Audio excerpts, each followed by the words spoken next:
Militia çalıştı.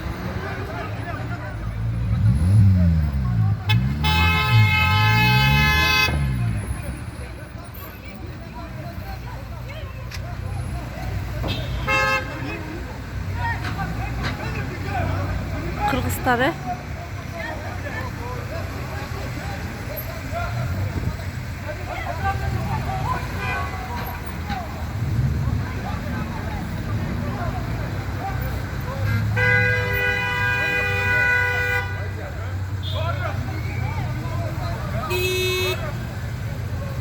Azmen bir koymayı snimaydı.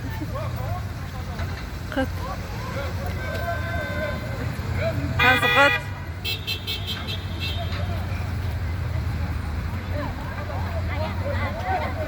Что там?